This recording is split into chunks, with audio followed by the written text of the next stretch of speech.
I just got back from an Alaska cruise where we paid $2,700 for the entire trip. With 3 people in the cabin, that's over $8,000, and that's even before we left the dock. And that's not even the final number. Alaska cruises have a cost problem, and a lot of first-time cruisers don't even see it coming. The base fare may look manageable, but then the flights hit, then the hotels hit, then the packages hit, then the excursions hit, then you gotta buy gear for the trip. All of those costs add up quickly. By the time we got back home, I had a pretty clear indication of what was actually worth the cost and what I might not spend extra on next time. While you can find some base fares that look similar to cruising through the Caribbean, Alaska can add up really fast. But there are ways to bring that cost down without ruining the entire trip. And in this video, I'm going to break down where Alaska can get very expensive, where I think the cost makes sense, and where I think you can save some money. If you're new to the channel, I'm Brad. My goal is to help you get the most out of your vacation with honest trip reviews, guides, and real-world tips. If you'd like more videos like this, hit subscribe so you don't miss out on the next one. Now, Alaska cruises are often the most sought-after cruise destination. After cruising through the Caribbean or Mexico, many cruisers are ready to take it to the next level, and Alaska is immediately where they start. And Alaska is currently experiencing a record-breaking cruise season, with passenger numbers tripling since 1995. More cruise lines than ever are visiting Alaska, with MSC and Virgin Voyages bringing their first passengers to the region in 2026. The season starts in April and ends in October, and that puts a growing number of passengers into a fairly short travel window. And with some towns seeking to limit the number of passengers allowed on any given day, I can see pricing pressure continuing to increase for the near future. Now, you may get lucky and find a trip to Alaska costing somewhere in that $65 to $150 range per person per day. That's going to be for an inside cabin during the shoulder season. Shoulder season being that April, May, and September, October timeframe. But Alaska does create a lot more pressure to go during the warmer months and to upgrade to a balcony cabin.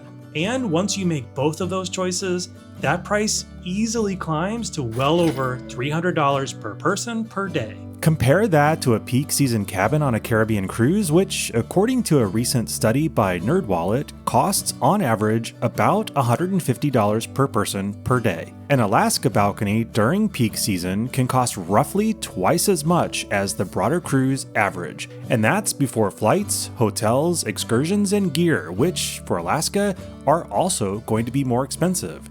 For the travel dates that I priced, flights from the Midwest to Miami averaged around $300, while flights to Vancouver were closer to $600. Your numbers may look different depending on where you live, but the larger point is that Alaska often comes with a more complicated travel budget before you even step on the ship. To add to that, the big bucket list excursions in Alaska can easily run north of $150 or more per person, with some reaching easily into the upper $500 or more. Conversely, you can snag some easy excursions in the Caribbean for half that.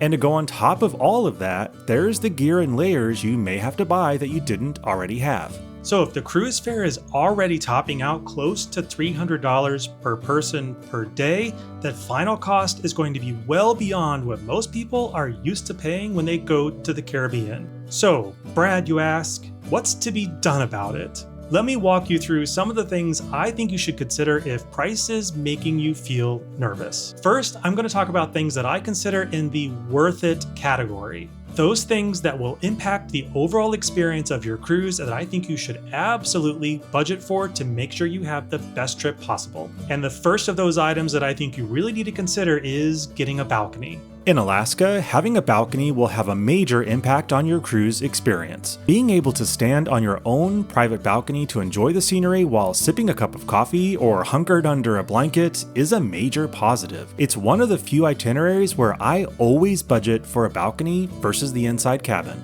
But I don't think everyone needs to blow their budget on the balcony alone. Now, if you're skipping the balcony, make sure you're looking very closely at what the public areas are like on the ship that you're choosing. Can you easily get to spaces to see the scenery? And are there ample viewing areas that you'd be happy with? The balcony is valuable, but access to the scenery is what really matters. Now, secondly, some itineraries are going to naturally be more expensive than others. The ones that include Glacier Bay are going to come at a premium, but I think that premium is warranted. On the other hand, while Glacier Bay is beautiful, I wouldn't dismiss an itinerary just because it visits somewhere like Endicott Arm or Dawes Glacier instead. I say any glacier sailing is better than no glacier sailing. So while you'll see everyone demanding that you must go to Glacier Bay, don't be afraid of the other options. They aren't bad by any means, just a different experience.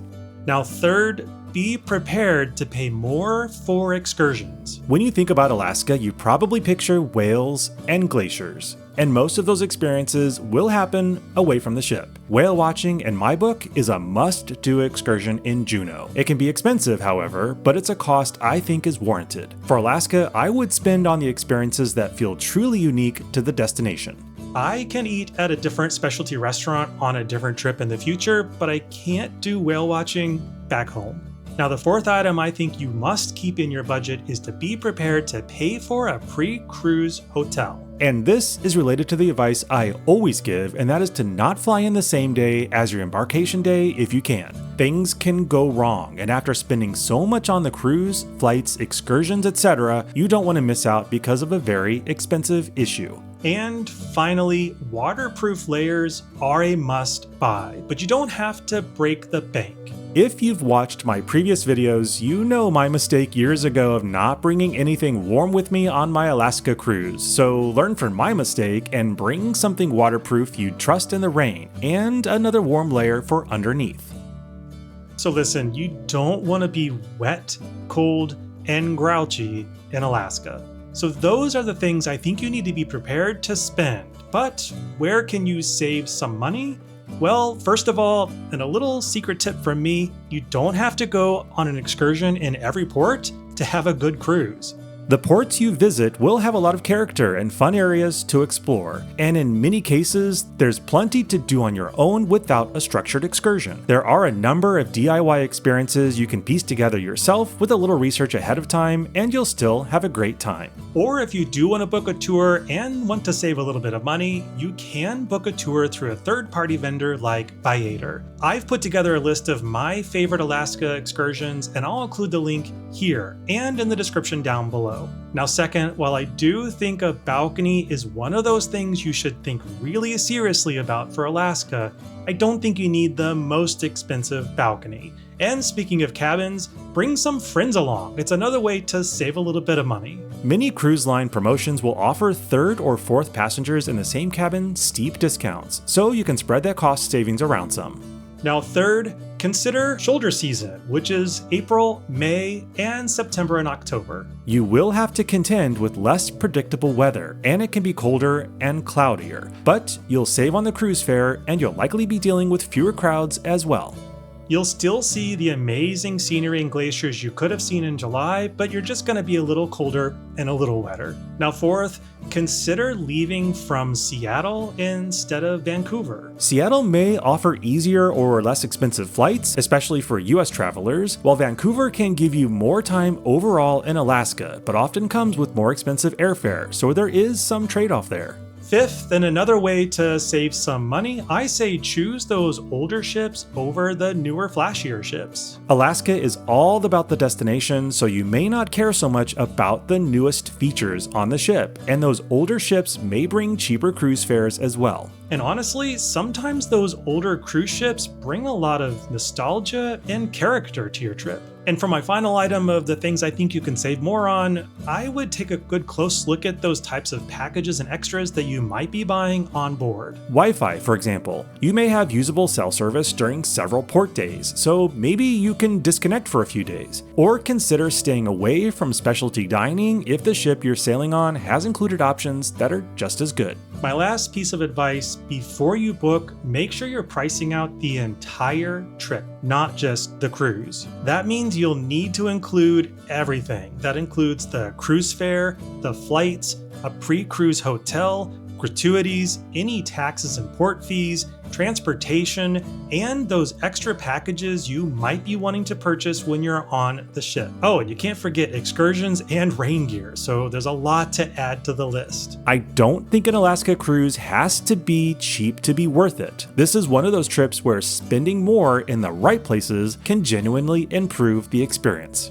But you do need to be intentional. Spend money on the things that are going to improve your Alaska trip overall. Things like the itinerary, the scenery, the wildlife, and a pre-cruise hotel. Then look for savings in places that won't change the things that you came all this way to see. So at the end of the day, the goal is not to make Alaska the cheapest cruise you've ever taken. It's to make sure the extra money is buying the experience you'll actually remember. If you want to see my full 7-night trip to Alaska on Holland America's Koningsdam, including Juneau, Skagway, Glacier Bay, Ketchikan, the excursions, the food, and what we actually paid for the trip, I'll link that video here, and I'll see you over there. Thanks for watching, and I'll see you on board again soon.